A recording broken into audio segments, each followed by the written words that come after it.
Good afternoon, everyone.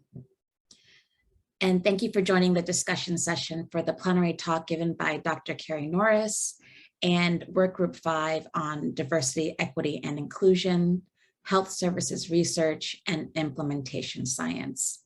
I am your moderator today, Dr. Melissa Creary, and I am going to go over briefly our session goals, some reminders about the discussion, and then I will introduce the panel and we'll get going. So just to remind you, our session goals today are to describe some of the critical research priorities that were identified from the work group, to discuss avenues and challenges to accomplish them, to address any community questions and suggestions. So all sessions will be translated into Spanish. Please look for the translate button in the upper left area of your screen. Please also use the Q&A to submit questions and/or comments. We will try to get to as many questions as possible. If there are a lag in any questions, I will take moderator's privilege to ask some of my own in the meanwhile. NHF and the speakers here cannot offer any medical advice. Please consult with your bleeding disorders specialist if you have any personal medical questions. And you can find details on the development of the SOS and the scoring criteria in the resources section of the event website. Just to remind you all in terms of disclosures, everything spoken here today, particularly by Dr. Vanessa Byams, is not a representation of the Centers for Disease Control and Prevention. So let's go ahead and introduce our panel. We have a very esteemed panel, and we are delighted that you are here because it means that you engaged with all of the wonderful talks given by the people here to discuss with you all. We have Dr. Vanessa Byams, who's lead health scientist at the CDC in the Division of Blood Disorders. Dr. Tyler Buckner, who's associate professor in the Division of Hematology and is also the director of the Hemophilia and Thrombosis Center Clinical Research Program at the University of Colorado School of Medicine. We have Dr. Carrie Norris, who gave a wonderful plenary discussion on the intersections of justice and public health and implementation science. And she's the Vice President of Health Equity, Diversity, and Inclusion at the National Hemophilia Foundation. We have our wonderful subject matter expert, Esmeralda Vasquez. Thank you for giving your remarks earlier today. And Dr. Emily Wheat, who's an assistant professor. Oh, I'm sorry, I should mention that Esmeralda also, while being a subject matter expert, is a person living with Glanzmann's thrombocythemia. I'm probably not saying that correctly, an ultra rare disorder. And she's also a pediatric occupational therapist and assistive technology provider for Stepping Stones Therapeutics. So she's wearing many hats, as we know consumers do, able to speak on many different things. And lastly, we've got Dr. Emily Wheat, who's an assistant professor, Department in Pediatrics, University of Colorado, and a psychologist for the Hemophilia and Thrombosis Center for the Children's Hospital Colorado Stroke Clinic. You may notice that Dr. Wheat and Dr. Buckner have similar, well, not anymore, but they're near each other in the same institution, so that's fun. So we will get started with positionality statements. So this is something that happened in Work Group 5 when we were discussing diversity, equity, and inclusion. I was asked to be a subject matter expert for that group, and I started the session with my own positionality, and that's just a statement about the kind of stakes that I have in the research that I'm involved in. And the statement is both personal and professional and sets the stage about my own perceptions of power and privilege.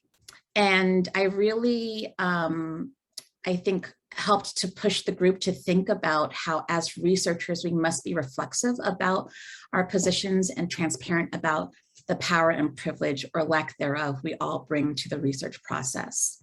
So I'll ask all of our presenters if they're comfortable to state their name again and speak a little to their positionality. And I'll start to model this. So I'm a science and technology studies scholar at a school of public health and value the methodologies of ethnography and oral history. Before I became that scholar, I was constantly playing the role of insider and outsider, as someone living with sickle cell disease while also being part of the public health apparatus at CDC that was creating policy at different levels for the sickle cell disease community in my past life. As a professor invested in health equity and anti-racist teaching and research, I wanted to question everything, including disciplinary norms and assumptions, even if that meant pushing back on the processes of health equity. In my role as senior director at ATHEN, American Thrombosis and Hemostasis Network, I am situated in the very data projects that aim to make lives better for people living with hemophilia and potentially sickle cell. And so I bring all of that positionality to that role too. I bring the positionality of being a Black woman, of being one of the first people to graduate with a PhD in my family, someone who's from the Caribbean. All of these things lends itself to the ways that I think and process through the way that I do research, the way that I engage with my research participants, the way I engage with research staff. All of these things construct how I think about my research and research portfolio. And so this is what I invited people to kind of think about in the DE&I group, and then we'll invite others to give their positionality statements now. I will let Vanessa start. Thanks, Melissa. So in thinking about my intersecting identities, I think about my personal history and experiences that have shaped who I am. As a young girl, I was raised to conform to the majority cultural norms, to do what is expected and accepted, to be able to navigate white and male spaces so that I could be successful in my education and career. I don't say this as a critique to my parents, because they were preparing and protecting me. But I say that to say I've worked over time to try to bring my full authentic self and intersecting identities, perspectives, and values to my personal life and to my professional role at CDC. I am a Black woman and a public health professional and a wife and a scientist and a working mother and a manager and a Christian and a collaborator and I have many more pieces to my identity, as we all do. I believe we need to engage our multiple lenses to help us to try to understand others' perspectives and relate to others' identities. I think it's important that we all collectively bring our full selves to this transformational work of setting the research agenda for the inherited bleeding disorders community. Thank you, Vanessa, for already beginning to model kind of bravery that I think being open and intentional around positionality calls for. I will ask Esmeralda to introduce herself and her positionality.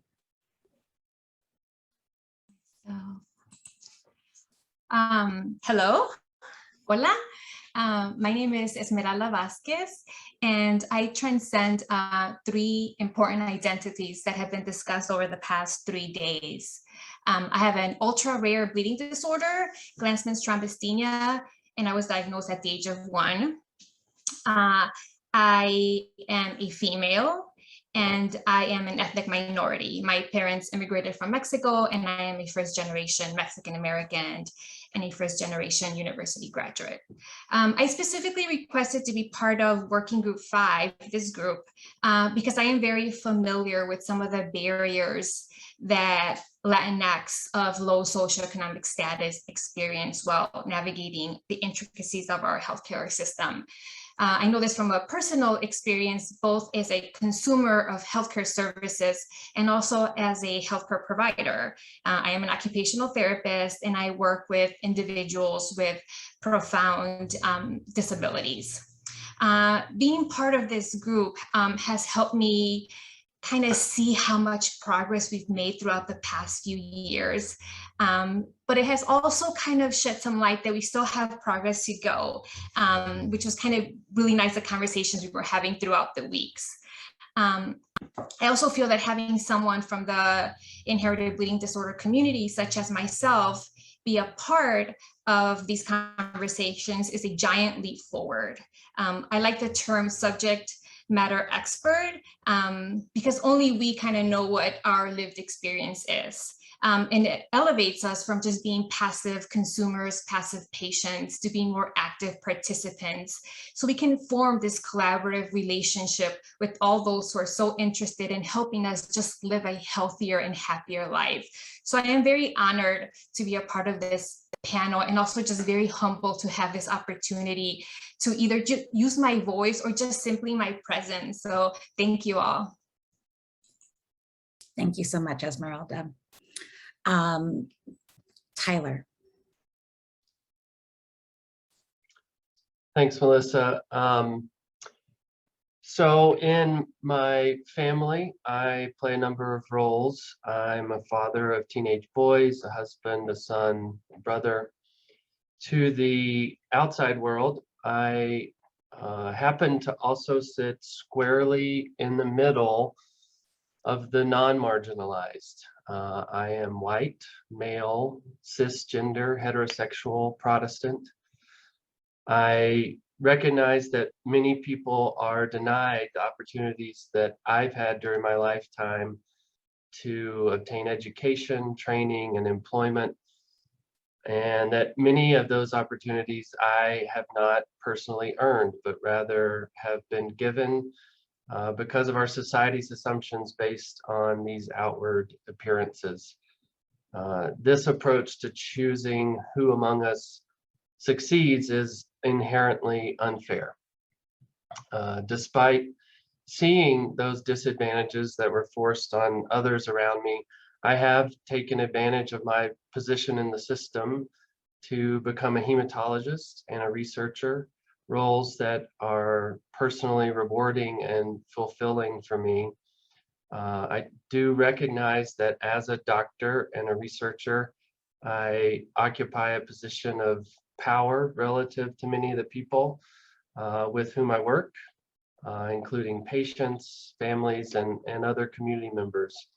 I know that my perceived roles within the community, in addition to those societal roles that I've been given, impact the way that people interact with me or how they view my research proposals or how they respond to my questions. I'm very hopeful for a future where the views, input, and the worth of every member of our community, regardless of background, are recognized and celebrated so that others receive opportunities like I did. I am ready to listen and need your help to understand how I can best contribute to bring us closer to that future. Thank you so much, Tyler. Carrie. Thank you, Melissa. Goodness, there are so many communities that I belong to. Being raised in the South presented its own challenges in my early childhood, and being the youngest of 5 daughters definitely presented its own challenges with me creating my own identity and paving my own path, and being raised in a small suburb of Atlanta, and having various challenges around crime and drug-ridden neighborhoods, and also gangs at that time and things of that nature. And so a lot of my passion for health equity and a lot of my insight comes from my own lived experiences and being able to bring that to the table. So although accomplished TED Talk speaker, several degrees from well-recognized institutions, being able to work for some of the premier public health agencies, and also being able to be a staff member here at NHF and to hold a very prestigious position here as well. it still lends itself to me stepping outside of that privilege and remembering where I came from and my own lived experiences and challenges from communities that I've lived in and quote unquote survived, and also looking at various communities that I've worked with over my 20 years of experience of working in health equity and working throughout several communities in the United States and in the US territories, and seeing those challenges and hearing those lived experiences again, and going back to what I spoke about in regards to the qualitative lived experiences and the storytelling and listening to people tell you their history with the medical system and their history with access and treatment and care. Bringing all of that to the table puts me in a position to be an insider and an outsider as well, but also having the richness of having worked with communities and being a true and full partner with communities. And that's where the privilege and the position and the passion meet and come together. And that's where we're going to be able to see the needle move on health equity, I believe, is to continue to let the community lead us in the aspects where they are, as Esmeralda said, the subject matter experts, and we're hearing from them firsthand their lived experiences. And it continues to be this partnership of this give and take back and forth, and not take, and not include the community and not take anything back, but understanding where my past and my present have to come together in order for me to be the most effective health equity researcher, advocate, person on the ground, person at the forefront, wherever I'm sitting in the room, at the table, in the back, contributing however I'm needed, being able to bring those things together and acknowledging where I am in my current position and the power that that position has, and what I also owe to communities in order to make sure that their voices are heard and valued and included. Thank you. Thank you, Carrie. Last but not least, Emily, I invite you to share your positionality. Thanks, Melissa. So I identify as a white woman, and having grown up in a rural community with a father who was a rural physician, I saw firsthand what reliable access to medical care really means. I also am the youngest daughter amongst two older brothers as siblings, and so learned to be scrappy growing up. I apply that scrappiness in my position as a psychologist in an academic medical health setting. And that means I frequently observe opportunities for delivering behavioral health interventions in a setting where patients are primarily seeking medical care. Because of this, in addition to providing behavioral health care, I am often in the position of explaining the utility of this care to patients, providers, and staff. So I've gotten very familiar with justifying my own role and that of behavioral health in the medical domain. In addition to this, I am a full-time working mother of a toddler recently diagnosed with asthma. And while there's maybe a lot to unpack there, I would highlight that my role as a mom has given me the chance to learn firsthand what it's like to advocate within an increasingly complex medical care system for her own child with a chronic illness. I bring each of these aspects of my positionality with me across the various domains that I operate in.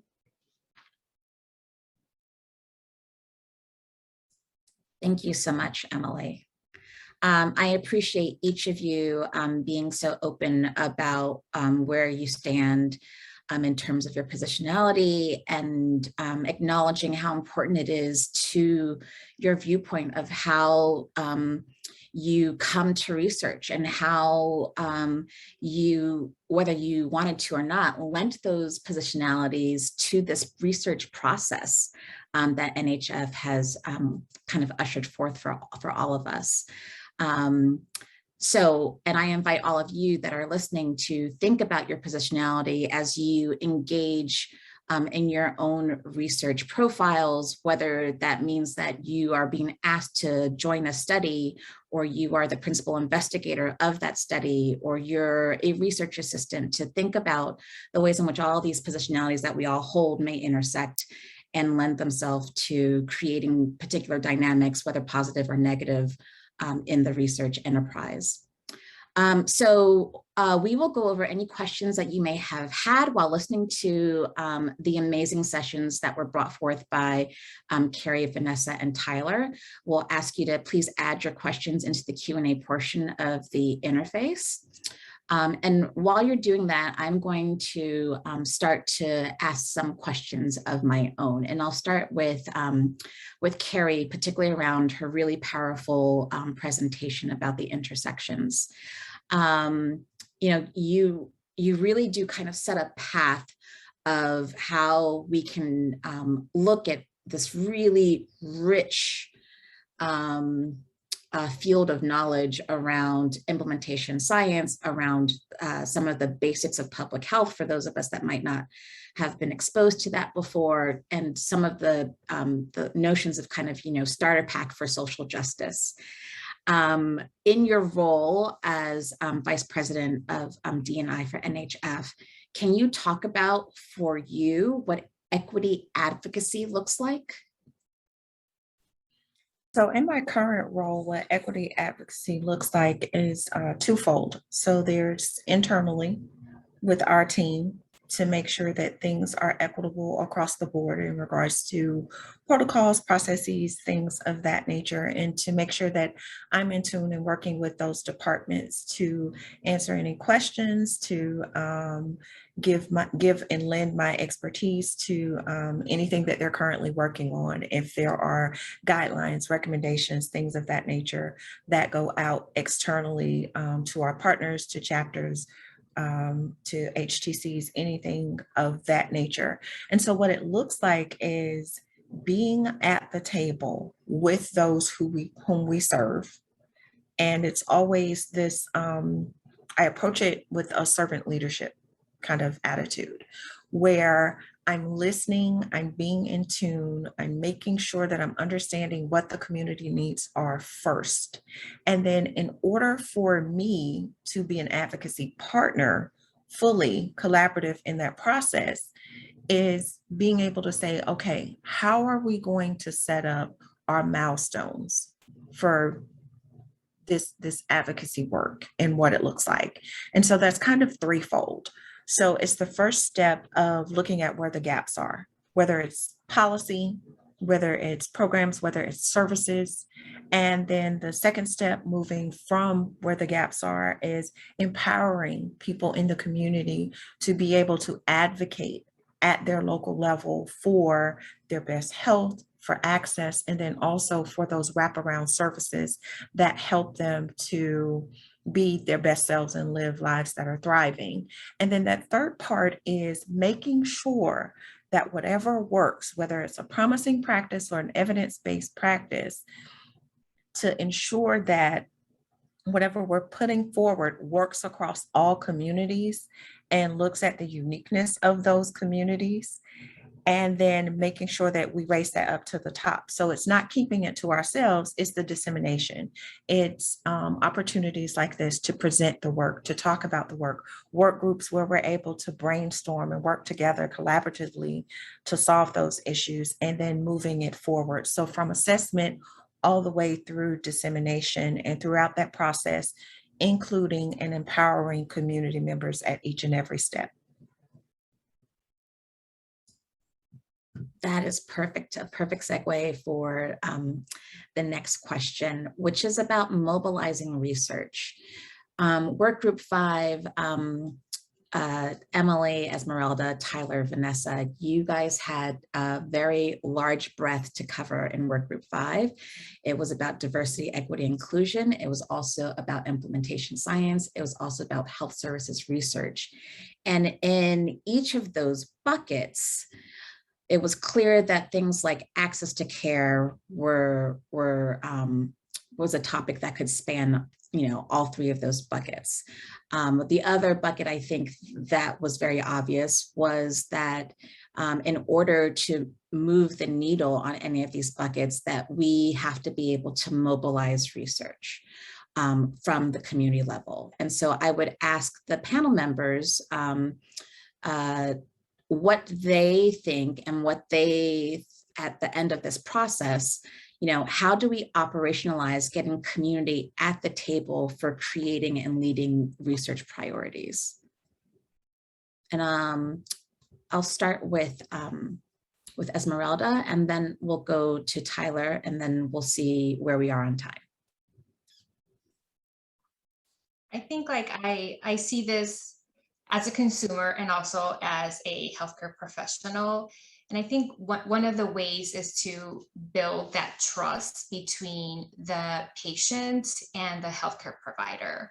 Kind of like Tyler mentioned, kind of like evening out the power balance, building trust with the patient. And I also think it's, when people try, for example, to work with Latino community, it's kind of nice when they meet us in our community, for example, like church settings, which we tend to congregate, and instead of having us come to a hospital setting that's very sterile and unfamiliar to us. So we want to engage more of the Latino community. Come to our environment and see what it's like. Take a firsthand look of some of the obstacles we encounter: transportation, access to like healthy foods and grocery stores, like how far we have to commute to access a hemophilia treatment center, because then you can kind of really see some of the struggles that we encounter. So that's just something that I kind of learned through this process. I lived it as a patient, and then me working with Latino community, that's what I see. So I can understand when patients come late to my appointment and telling me like the bus arrived 30 minutes late. So I'm 30 minutes late to my appointment. So I think, like I said, just come to our communities and you'll kind of really see and understand and get to know us a little bit better and improve those relationships and that trust. Thank you so much, Esmeralda. Trust really is the key to bringing communities to the table to engage in research and in any kind of research. Tyler, what are your thoughts?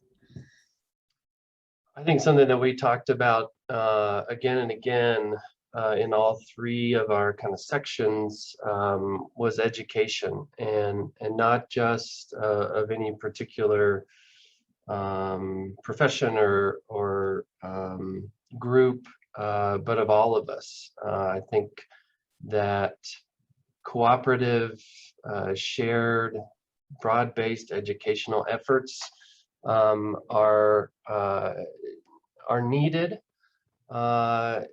particularly because these areas are relatively unfamiliar in the research world for bleeding disorders specifically. I think that presents us as a community with an opportunity to engage in that kind of learning and journey together with all the different groups within our community, whether it's patients and families and providers and other partners, so that we can essentially all be on the same page, so that we know that what are the issues that are most pertinent and most urgent to address, and how do we go about addressing those using established rigorous research methods. What types of approaches to research studies are needed for answering these types of questions, because we found that it's challenging. It's challenging to even word the questions sometimes in a way that we're used to. And so I think that education is important, and again gives us a chance to partner with folks that we aren't perhaps used to partnering with in those kinds of efforts. So I think that's where I would start. is with that kind of engagement. Thank you, Tyler. I'm going to let Vanessa and Emily both speak to the question as well. We have some questions coming in, so then we'll pivot towards some audience questions as well. Yeah, thank you, Melissa. I would also say, to piggyback on Tyler's point, is along with that education, I think sort of the reflexive exercises that you led us through, Melissa, also, and having, making sure, in addition to training and resources, that, you know, there's that expert sort of training and guidance related to being reflexive about your position, thinking, asking reflexive questions, to sort of, you know, understand from a different perspective. And I think the other point that I wanted to make was, as far as engaging communities, something else that came up in our conversations was just to make sure that we are, you know, providing opportunities for community members to co-create with providers and researchers, and they are at the table giving that input, you know, at the beginning of the process when it comes to development, in the midst of the research process, you know, throughout the whole cycle. And, you know, I think many of us can admit that, you know, we don't always do that well, even when we have close collaborations with NHF and HFA and other patient organizations, that we need to be more intentional about having that perspective at the table, and also that it's authentic, that when we seek community perspectives, that, you know, we're not thinking, oh, we need to, you know, get one person from this certain racial or minority group. We need, you know, one woman here. You know, we want to be authentic in making sure that whatever the questions are, that we are reaching out and partnering in a way that's, again, very intentional. Thank you, Vanessa. I think also what you're getting at is that we don't want it to be performative. We want to go beyond the notion of just representation for representation's sake. And how do we properly engage community? Again, that begins with trust, to make sure those authentic relationships are built, so that when they come to the table, when these communities come to the table, we don't have to worry about, you know, well, this person's not going to say anything, and we don't need them to say anything because they're just representing a particular group, a number, what have you. So thank you so much for raising that point, Emily. And then I'm going to move on to a question submitted by Noelle Simpson. Thanks, Melissa. As we've all talked about, that engagement with the community is so important. And one methodology that we discussed in our working group was the use of qualitative studies. So instead of just crunching numbers and using models or measures that have already been developed on a majority population, perhaps going back to the basics and back to the community members that we really want to make sure to represent, and doing those open-ended or structured interviews to really rebuild things from the ground up. And I think, you know, as just kind of looping back to Esmeralda's point, building that trust to be able to do that science well is really important. Thank you so much. Okay, so we're going to pivot a little bit towards accountability. So I personally really appreciated the emphasis of implementation research over clinical research in our conversations in the work group, because it prioritizes things like organizational strategy and what kind of changes can happen on the clinical unit or on the organizational unit, right? And often this is fraught because of leadership priorities or the capacity of individuals who might create change. And so that really links well with this next question, which is, what commitments or plans of action do the members of this working group and NHF have to keep healthcare teams, including HTCs, chapters, sponsors, pharma, researchers, and thought leaders, accountable in their anti-racist work? This is a very specific question and a very specific lens of diversity, equity, and inclusion. We know in the bleeding communities that this also involves rural communities and women and with bleeding disorders, right? That intersectionality piece. But this question is specifically about racial and ethnic minoritized communities. How does NHF and this work group plan to hold this broad span of the network accountable in their anti-racist work? Is it possible? I'll put Carrie on the spot as the NHF representative of this panel. Oh, that's perfectly fine. So specifically, we have guidelines and we also have recommendations for HTCs, and the current structure of our HTCs are those that have core teams. And so in the core team, you have this multidisciplinary team that covers everything. So it's the hematologist, it's the healthcare provider, it's the nurse, it's the medical social worker, it's also the patient liaison, and also the mental health person as well on team. And so all of these facets then cover the gamut of what each individual patient consumer needs.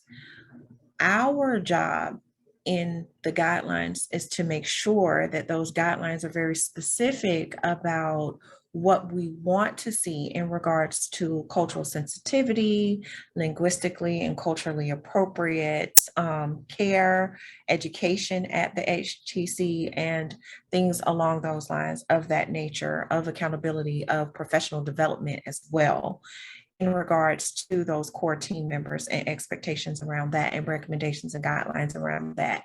And so that's how NHF gives their guidelines and recommendations for those things, and also practices a level of accountability by updating those guidelines to make sure that we are walking what we're talking. So it's not just we're putting out these things, we have this figurehead who's doing this, but it's in the recommendations and guidelines for what HTCs should be doing in order to address all community members, and also to be able to make sure that in those linguistically appropriate and culturally aware and culturally sensitive and other areas that they're getting these trainings, and that I'm working right now with team members to create trainings for those persons that will then enhance their already really great skill set, but enhance their skill set with the tools that they need to make sure that we are holding them accountable along those particular lines as much as we can hold them accountable, so to speak. Thank you, Carrie. Okay, I'm going to let Vanessa speak, and then Tyler, and then Esmeralda. Thanks. Yeah, just to, again, add to that, specifically for the HTC context, you have to think about also the local context of, what is the organizational culture there? Is there a culture that, supports these values and emphasizes these values? Are there any policies, just in terms of, again, another layer of accountability, are there policies to which employees need to be accountable to help reinforce that? Is there leadership support that uplifts those values, whether it's formal leaders or informal leaders? What's the water cooler talk? Is that in alignment with the purported values, or is there a disconnect? And I'm not, this goes for HTCs, this goes for any organization, and we all work and exist within organizations which involve people and structures and processes. So and we should also be mindful that there could be a certain culture or way of doing things within an HTC, but that HTC is also part of a larger institution, and that larger academic medical institution might be part of a larger healthcare system, and they have their own culture and values and potentially policies. So, you know, we definitely, and that's part of what our working group, you know, talked about, is we definitely, you know, have our work cut out to be able to, you know, assess, you know, what is going on within a healthcare organization, so we can see what's happening, and then we'll know how to address it. And I'll kind of continue to, that was nicely timed, Vanessa, with what I was thinking, is that progress from the macro national level to the local level, and to what I see as something that's all of our responsibilities, which is our own internal accountability, also has to be part of this. It can't just be a policy that NHF carefully crafts and then and disseminates out to the participating groups that they interact with, or work at one HTC within one institution. It also has to come along with our own assessments of ourselves. Just like we started with positionality, we have to be aware of our own biases and work against them, particularly when they impact others around us, and especially when they impact the people that we're charged with caring for, caring for each other. And that's hard to do. We learned during our work that it's uncomfortable to even talk about or to acknowledge that those things exist. I feel like we went through a bit of a phase where we had to get comfortable saying that, yes, there is racism, and we have to not be afraid to point that out and call it what it is, and work against it actively. Now, how do you measure that and prove that you're walking the walk, I guess, or the walking the talk? I don't know. I think it's very difficult at the individual level to demonstrate that, as well as, at the local level. How do you show what you're doing is making a difference? But I don't think that means that we can't or that we shouldn't. And so part of our working group's realization toward the end was that we don't want this work to stop. We don't want this to be just the state of the science. We just had this cool group that came together and talked for 6 months, and then we go our separate ways. But that to really try to drive that forward and make this more of a routine part of what our community, as researchers, as care providers, as patients, as consumers, as family members, what we think about when we are working toward the greater good, that this has to be part of it, and that internal struggle is necessary. Thank you, Tyler. And I'm coming to you, Esmeralda. I want to just put out there something that Kamara Jones, who's an internationally renowned scholar on racism and health, she is always asking, how is racism operating here, to assume that it is, right? And so, and I do think that that's something that I was very clearly brought into the discussions of our group in Work Group 5, is that no longer can we say, is this a thing that's happening, but how is it operating, particularly in the bleeding disorders community? Esmeralda, before I pivot to you, I know that you participated in a session at the recent Blood Disorders Conference on Patientcentricity. And I wonder if you could talk about how the work of this working group intersects with notions of being patient-centric in your response to this broad question of accountability and anti-racist work.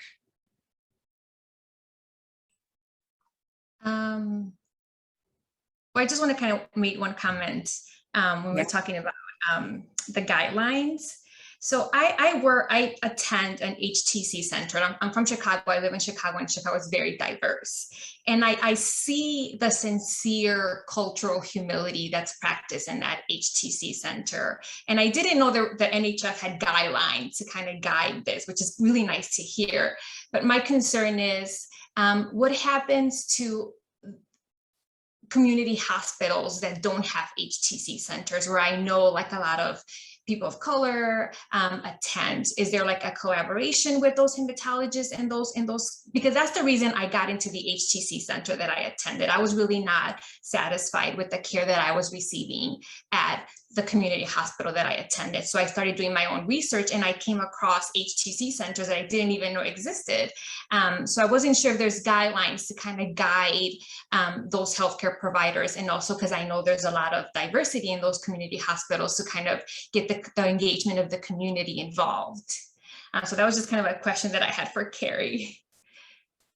And then I guess, do you want me, Melissa, to answer your question, or just, okay.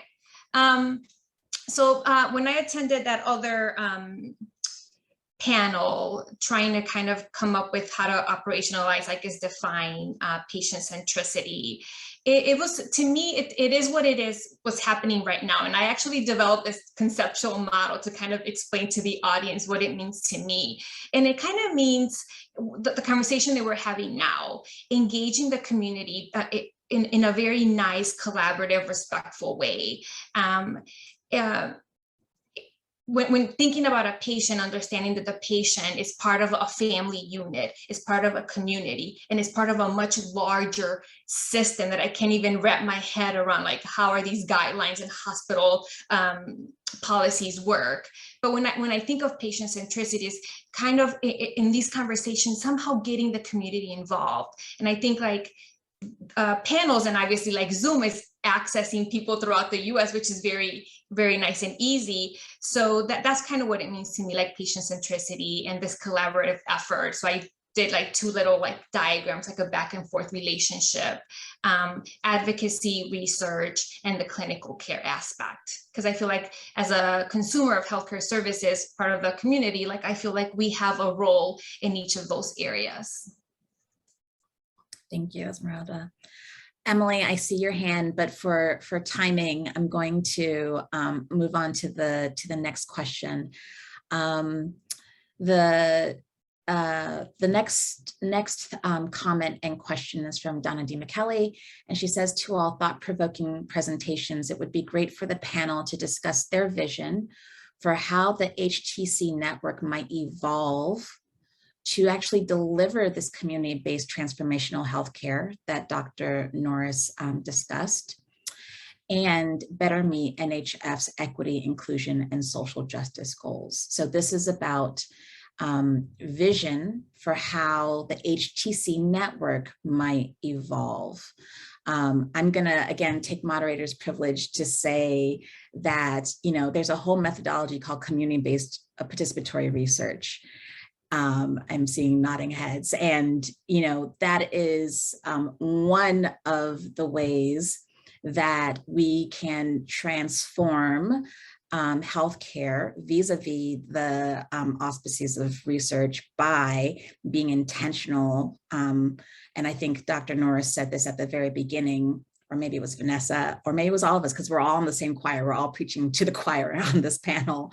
But it's about the very beginning, finding out what the community needs and letting them dictate everything. Understanding that this is going to potentially muddy up timelines, muddy up how budgets go, muddy up everything you think about the research process, which is already muddied. But I'm going to pose this back to the panel, a vision for how the HTC network might evolve to deliver community-based transformational healthcare. And because this is a research group, we know that research can help transform healthcare and better meet NHF's equity, inclusion, and social justice goals. And if Emily, you have something to say towards that question, I can bring you in here.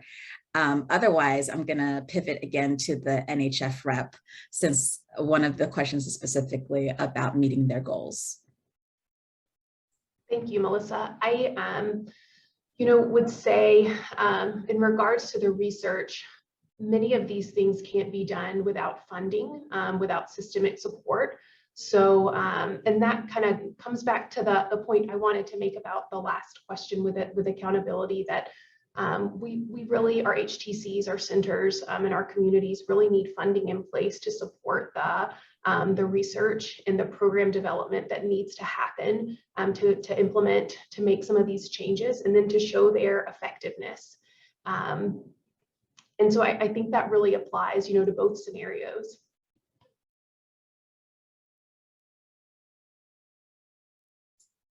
Thank you, Emily. Carrie.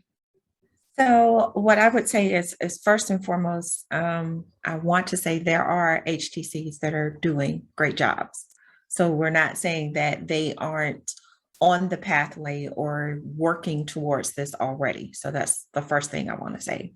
The next thing I'd like to say is, in order to get there, again, this patient-centric model, and also layered with addressing any type of unconscious bias or implicit bias practiced by anyone within the healthcare, within that particular setting where they're receiving care and services and treatment, in addition to aligning yourself with everything that each patient and consumer needs.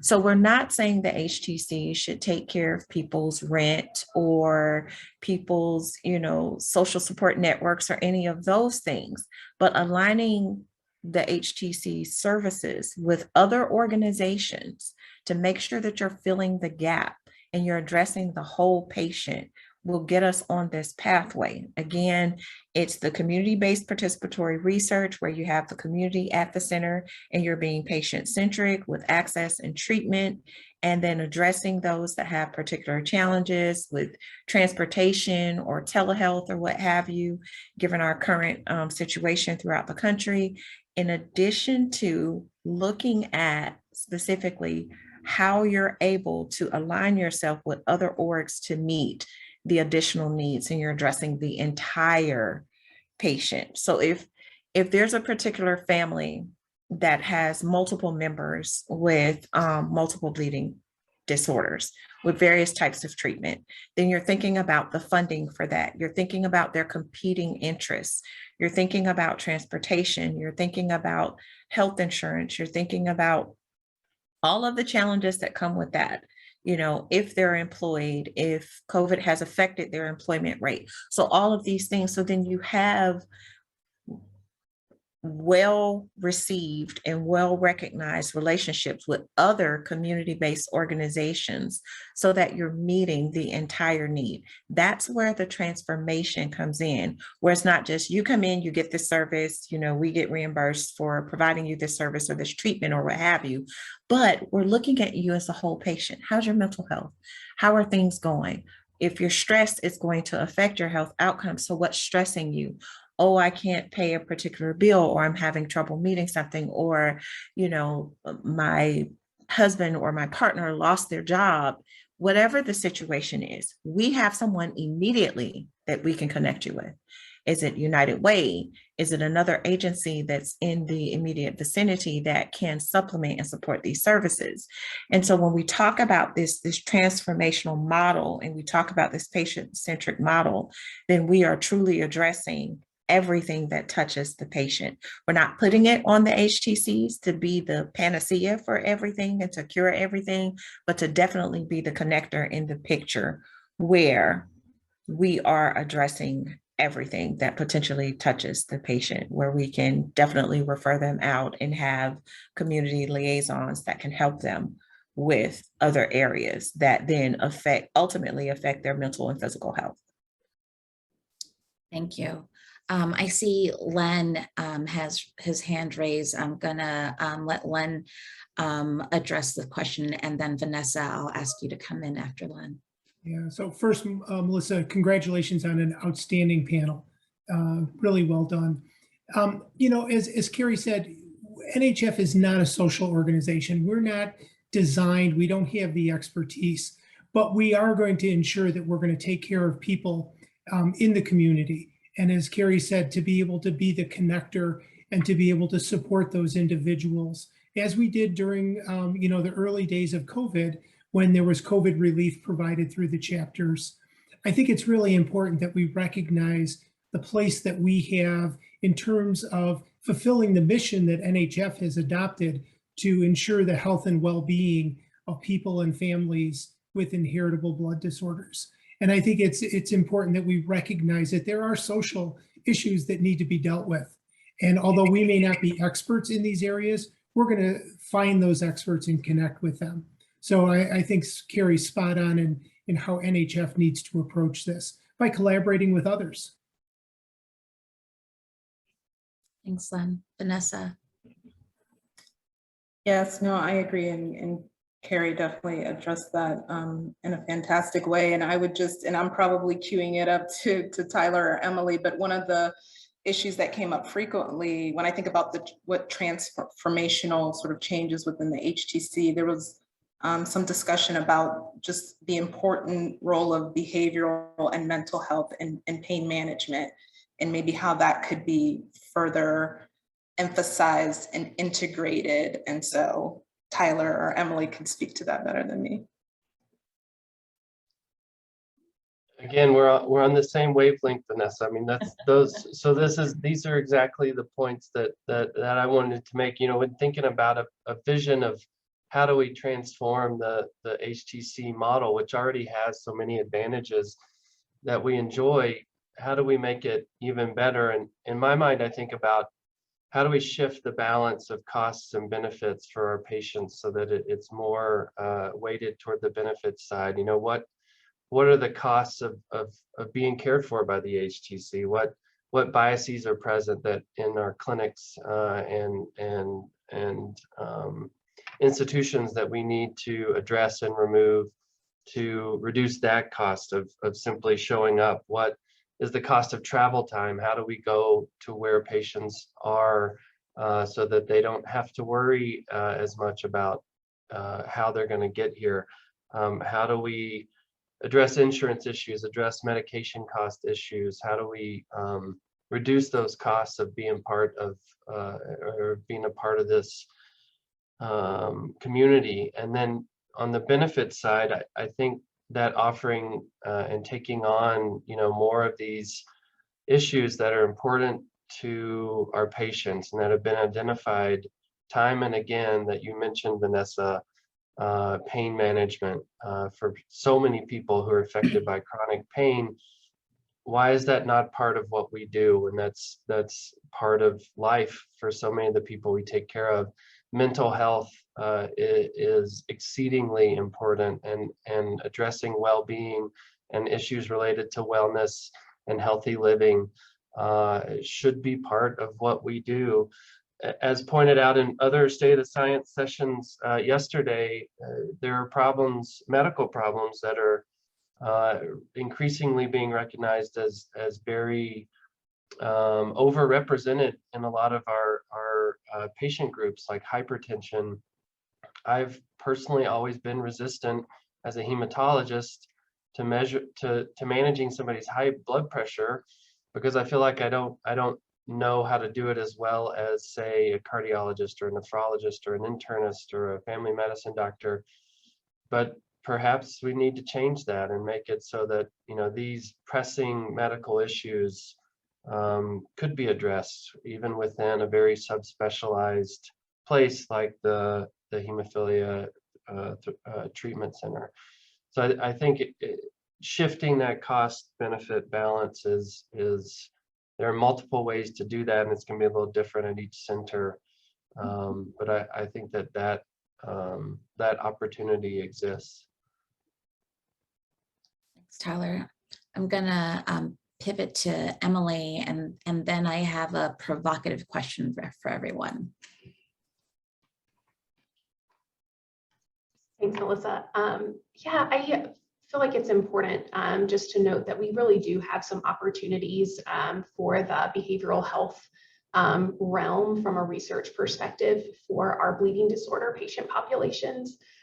We've got some amazing medical treatments out there that will give us the opportunity to, kind of shift our focus a little bit to things like Tyler mentioned concerns related to pain or depression, anxiety, trauma, and chronic stress. And in the world of hemophilia, there are only 7 psychological interventions that have been created from 1975 until 2015. And if you compare that to some of our partnering illness groups, so oncology, there are 19 randomized controlled trials published in between 2006 to 2007 alone. And of those, 17 were pediatric specific interventions.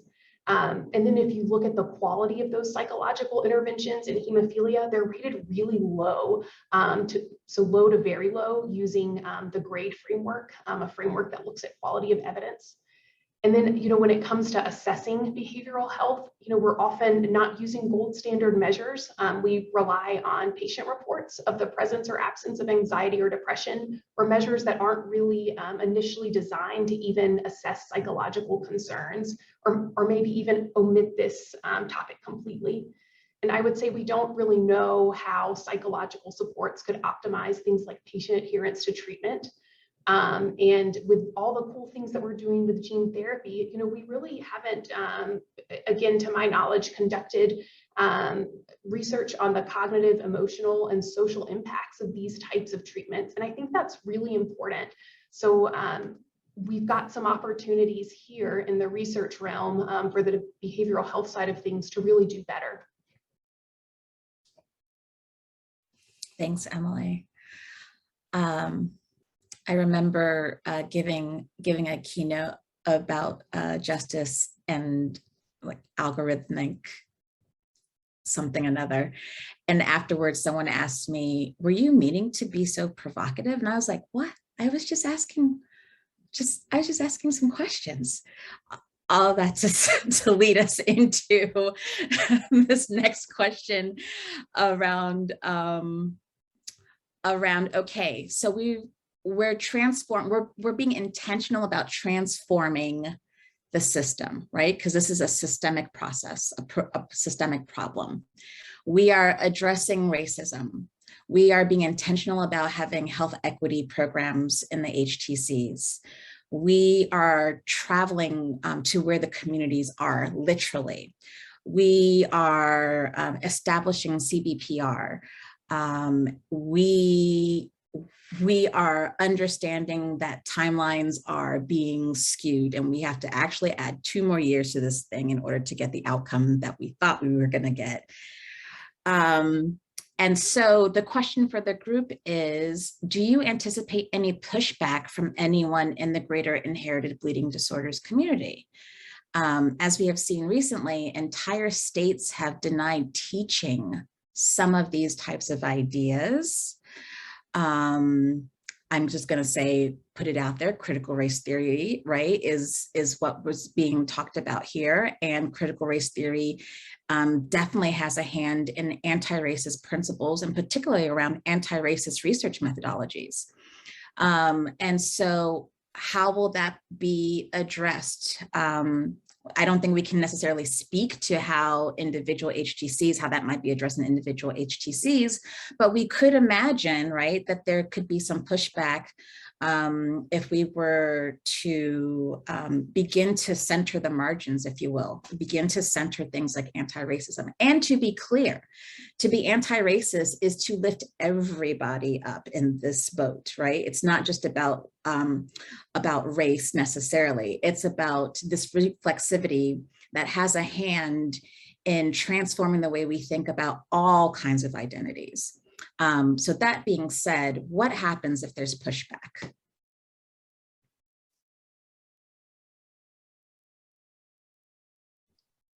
I'll dive in. I think we have to assume that there will be pushback in any situation, and be prepared to have a discussion and even to encourage a discussion. And that, I think, is the challenge, because often there is lack of willingness to engage in an actual conversation, at least in my kind of view of how things have gone with these issues that you brought up, that have, become, for some reason, become, real touch points for whatever group. Why is critical race theory, which has existed for a long time, suddenly being talked about and mischaracterized and used as a a battering ram in a lot of cases. And so I think being prepared to open up those discussions when we do get pushback, because I think it would come in many forms, even from a simple standpoint of having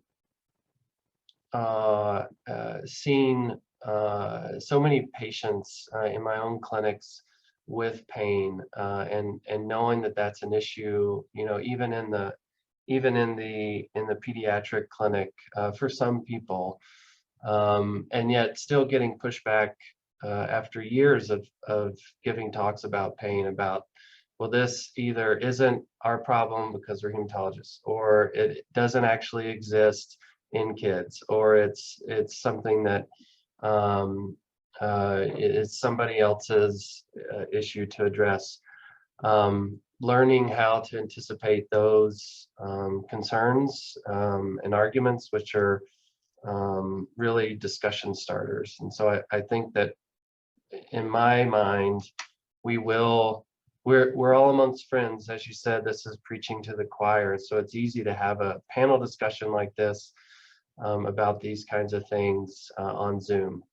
And yet we have to enter into it with a determination to not get discouraged by, whatever challenges we face, whether it's not finding funding for our qualitative study, or whether it's someone being upset by the ways that we change our clinics to be more welcoming of others.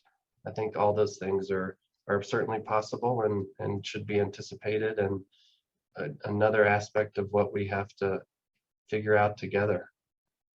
And the pushback can come in a lot of different ways, right? The pushback can be as in your face as I'm going to deny funding, but the pushback could be something that I witnessed where in work group 5, we had 3 of these topics. We had DE&I, we had implementation science, we had health services research. I saw people attend health services research and implementation science, but not attend, DE&I. So it may be something as subtle as I'm going to just retract from having the conversation completely, or I'm going to find something else to do. So, it looks a lot of different ways to a lot of different people. And they're all problematic in different kinds of ways, because erasure can be just as problematic, or just complete denial of a situation can be just as problematic as someone who wants to be really forceful and voiceful, full of voice about it. I saw Emily's hand and I see Vanessa's hand. I also don't want to leave Carrie Norris out of this conversation. So I will pivot to Emily and then Vanessa. We'll see if Carrie has something to say. And then there's one more question that I think we can tackle in the last 20 minutes or so. Thanks, Melissa. I just wanted to echo Tyler in saying that we probably should anticipate that this will come up, and also to loop back around to our working group, really liking each other a lot, and maybe thinking that we could be a resource to help offer ourselves as a resource for those who are coming up against this opposition in the future. Now, I see some of our work group team members, not just here as panelists, but also in the chat. So you may not be excited about being volunteered for this opportunity. However, I think we could really be a great resource for our community and kind of HTC members out there. Absolutely. Yeah, thanks. Oh, sorry. No, I was just going to say, I'm looking forward to what happens in the aftermath of the SOS. Go ahead, Vanessa. Yeah, absolutely. I definitely agree with Emily. And I would also say something that came up in our group, and I concur, there definitely will be pushback because, the reasons that you mentioned, Melissa, potentially for sure, but then also, this is hard. I think about some of those sessions that we had, and we were stumped. And Melissa really, tried to push us to think and consider these issues and to really have these conversations. So I think it being something difficult can make people be at arm's length. And I think the fact of that they are so large and systemic, we're not going to solve this year. NHF is not going to solve it. None of us are going to be able to solve it in a year, 2 years, 5 years. It's going to be something we all have to be committed to take incremental steps to build on a foundation of everything that it's going to take to really be inclusive as a community. So I just wanted to bring up that point that we're not minimizing that this is hard, but I know all of us and all of the participants also have done hard things. And so I think if we're committed, and as Emily said, try to be resources for each other, a learning community within the IBD community, because I also remember work group members, like people want and need like tangible resources. How do I do this? What can I take back to my site so that I can really do this work? And people do want to do the work is the other thing that we should also keep in mind. So we just want to, make sure that we come together as a larger community to give people those resources and to help each other. Yeah. Thank you, Vanessa. Okay, Carrie, you get the last word before we move on to the final question, if you have a last word. Thank you.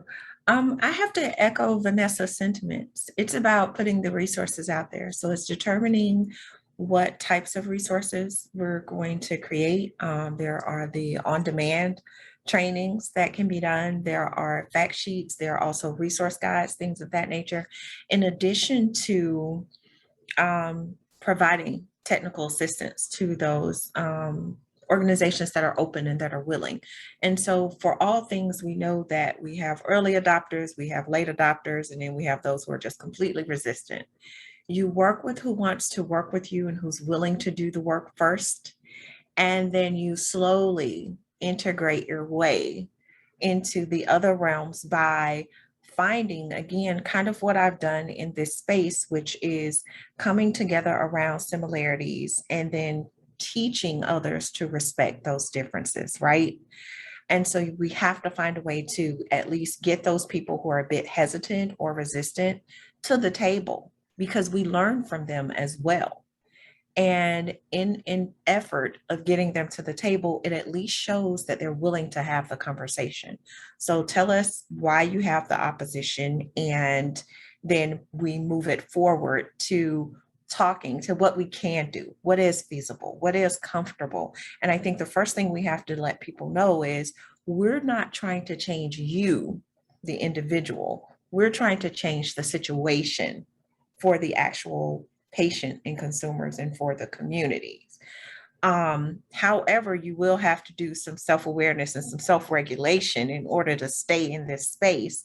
And so what I would say is we have to continue to do this collaborative type of work that we're doing right now, and to not stop here and to keep going forward. And remember, difficult takes a day, impossible takes a week. We can do it. Thank you so much. And I want to add this and one more comment before we move into the space of wrapping up, that this is about a continual spectrum of unlearning and re-navigating the world as you see it. So re-navigating how you think the HTC should work, re-navigating who you think your patient population is, re-navigating how the biases may or may not operate in yourself, in greater society, and then how that translates into the medical system that we all have to navigate through. I would concur with Vanessa that this is hard work, and the DE&I keeps showing up, even though we have those other two buckets that this group discussed: health services research and implementation science. And there's a reason why this keeps rising to the top, and it has it really does connect all of the ways all of the topics that this group has tried to tackle, and I think has tackled really gracefully. You can't get to health services research and implementation science without community at the table. So it's almost like 101, we have to like crack that nut first. So I want to make sure that I recognize that Bob Robinson has something in the chat. We won't be able to get to his question, but he does offer this. Other healthcare systems have looked at coordinating with systems already in place to address health equity for improvement. We are not rebuilding the wheel here, is what Bob Robinson is saying. Does the panel think there's a possibility for the bleeding disorders community to partner with our chapters, which are already established and know the community? So what Bob is saying is that get to know the people that are already on the ground, that have already done the work, that can offer the lessons so that we don't have to learn those lessons from the very beginning. Okay, there's 15 minutes remaining, and this is what we're going to wrap up with. What are the critical research questions in this space? Again, thinking about not only DE&I, but health services research and implementation science. Is there research that needs to be done? I would say yes. How do we uncover our unknown unknowns? Those are some big questions, but that's how we're going to end it on this wonderful Tuesday afternoon. What are the critical research questions in this space? I'm going to leave that with Tyler and Vanessa as the work group leads. Is there research that needs to be done? I'm going to put that in the hands of Esmeralda. How do we uncover our unknown unknowns? I'm just going to put that out there in the atmosphere. Whoever wants to answer that can answer that. But first, Tyler and Vanessa about critical research questions that rose to the top. I'll start just so that I don't lose my thoughts that I have in my head. So I think just because there are questions that could be answered or start to be answered now that we can integrate into the research as it's being developed today, is this issue of hybrid research designs that we see comes from implementation science. And really what those kinds of questions are asking is, how do we ensure that we know enough about how an intervention works in the real world, in the clinic, with real people who are not part of a clinical trial, that we can bridge the gap between the wonderful scientific evidence that is being generated by our researchers and practice in our clinics. And so learning how, as we design clinical trials, as we design observational studies, as we design other interventions, how to understand what makes those interventions tick, what are the barriers, what are the facilitators to making those things work in the clinic. And that in particular needs to focus on issues related to equity and inclusion, and how do we know that our interventions can be brought effectively and efficiently and fairly to all of our patients in all the communities with whom we work. And so it's not a specific question, but it is a shift in our practice and how we design studies. You know, we've talked a lot about not limiting ourselves to the annualized bleed rate as a clinical trial outcome. We need to incorporate these other outcomes. How long does it take to talk to somebody about this? How much does it cost? How does it get infused, et cetera? All these practical issues can be measured and can help aid in getting these practices out to all of our patients. Thanks, Tyler. Vanessa? Yeah, I would say, and we have dozens of questions. So we have many, many questions that we can and we will put forward. But I'm thinking about discussions where in the working group we talked about, and this is also tying into the unknown, how do we uncover our unknown unknowns, is also just making sure, especially thinking about the various communities and identities that we have in the bleeding disorders population, that we make sure they are represented in what we do. And we've talked a little bit about sort of that qualitative aspect of it, making sure we're getting their stories, but I think also in the quantitative data, there are some places that we are capturing certain groups, women, girls, persons with the potential to menstruate. I meant to sort of link back to that earlier, but I forgot. There were excellent talks about this yesterday, and that population and how they've experienced sexism and how that factors into their care and treatment, definitely don't want to lose sight of that.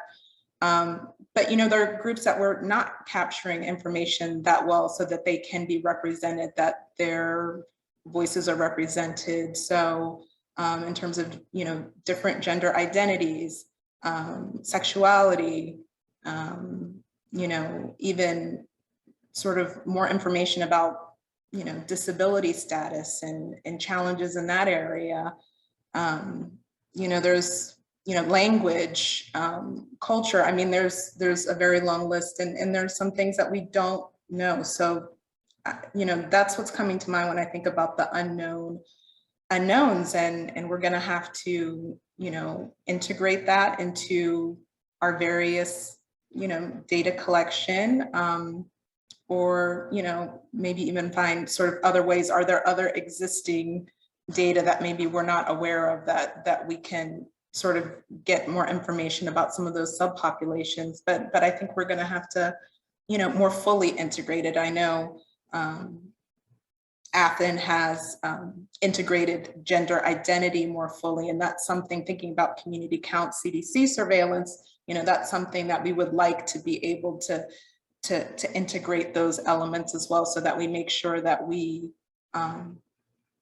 have that health information. I can understand the health status of other populations who may be having challenges with their care and need additional attention. Yeah, thank you. Okay, Esmeralda, is there research that needs to be done? Yes. I know we didn't talk about this a lot. Well, actually, I don't think we talked about it at all in our working groups. But a part of when I think of diversity, equity, and inclusion, I also think about age. And I feel like a 70-year-old with Glanzmann's thrombasthenia deserves the same amount of care and comprehensive treatment as a 7-year-old with Glanzmann's thrombasthenia. As I'm entering my middle-age years, it worries me that is insurance coverage going to limit my access to a healthcare treatment center, hemophilia treatment center? The reason I'm being able to receive services there is because I had to switch from an HMO to a PPO. And I know that's not available for everybody. So in that way, I'm kind of a little privileged that I have access to pay a little bit more for my insurance. And it gets me thinking, what's going to happen when I no longer have private insurance and I have to rely on Medicare? Are they going to pay for my Novo 7? Or things like, if I have to end up in a skilled nursing facility, are they going to accept me because I potentially may need an infusion or specialized care? So all those things like started running through my head as I was going through the working groups and listening to the conversations on Sunday. And I know I'm only like 42 and 60 something is still very far away, but I'm already starting to really think, and I really like upload my healthcare savings account, like planning financially, like how's my future going to look like as a 70-year-old or potentially 80-year-old with a ultra rare bleeding disorder? Yeah, that's such a great point. I know with conversations with other people that a lot of the HTCs are having conversations about, are you going to get covered? Where's the best place before you change jobs? Let's discuss your healthcare coverage that you may have with this job versus the other job. Folks with chronic disease have to think about this all of the time and to do this kind of planning out. So thank you for that. And thinking about, how does that wrap into research questions, I think is a really good point for us to hear. So there are about 6 minutes left. I'm gonna leave 5 of that to how do we uncover our unknown unknowns.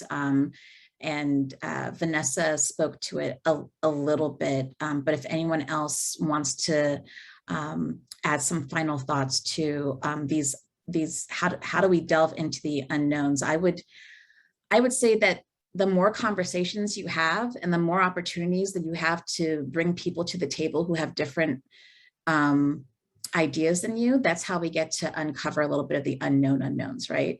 And which has been pretty much the crux of this conversation, is how do we thoughtfully engage with making sure that all kinds of people are at this table and not just for being at the table's sake.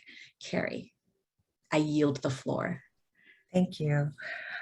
So with the unknown unknowns, a part of that is easy because we already have members of the community that know the unknown unknowns.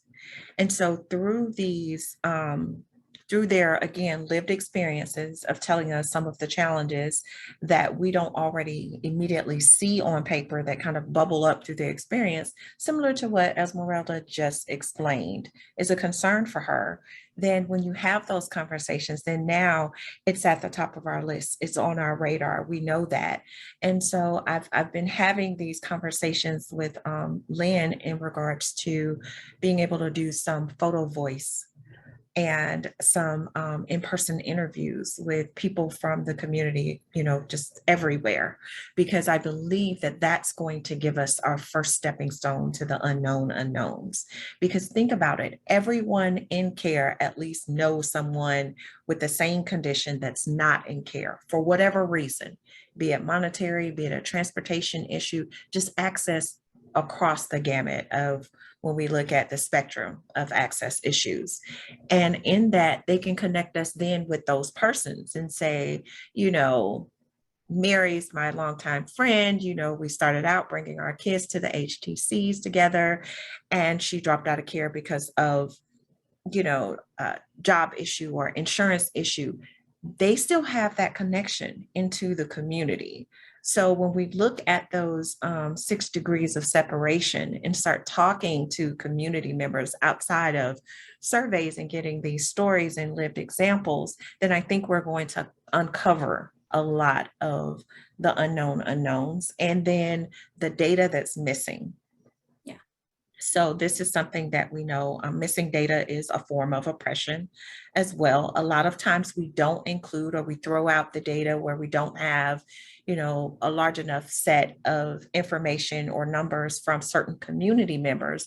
Or you'll have conversations and say, oh, we don't have people from that community that are part of the bleeding disorders community. Well, how do you know that? Well, they're not showing up in the numbers. Did you talk to them? Did you approach them? Do you know this for sure? Or are we just guessing? And so again, trust building, building those relationships where then you can find out and you're not just guessing because the numbers are missing or aren't there. And so I think that delving into the data, looking at what we aren't asking in specific surveys and questions, looking at who's missing, but we know that they're a part of the community, but it's not showing up in the numbers, is a way of doing it. And then again, these opportunities for the qualitative lived experiences through photo voice and also through in-person interviews will give us a lot of insight into the unknown unknowns. Vanessa, I'm sorry, I'm going to have to leave it here, but I do want to end with this, someone who is thinking about these things with health equity and anti-racism, who's in a place like Athens that's so data-centric. We're thinking about all the data that we have access to surveillance-wise are in the Athens data set. And we're, you know, I know with what's been going on with conversations in the community about this data that's coming out now, you know, we're asking the questions, who isn't being counted? Is there representation? Is there proper representation here? How do we get at these numbers? How do we ensure that the, you know, enrollment looks the way we think it looks? How do we address data equity issues? How do we make sure, you know, that if we're going to know, if we know that data is used for action, and action propels this whole thing, it propels research, it propels policy, we have to make sure that the data at hand is the best data we can have our hands on. And that includes a robust sample of everyone. And it involves quantitative and it involves qualitative, right? Those things have definitely risen to the top, I think, for our conversations today, and hopefully will continue beyond. It is 2:29. I'm going to say thank you so much for all of you and your insightful comments. Thank you for being here and putting all of the time in, the work group leaders and the organization that you put forth for work group 5, the panel members, the dedication over 6 months. And NHF, I applaud you for this process from beginning to end, from the listening sessions to where we are today. It's such a feat, and we're all going to be looking to hear what's next. So congratulations, and we are on board, at least in these squares, and I'm sure many of those in the audience as well.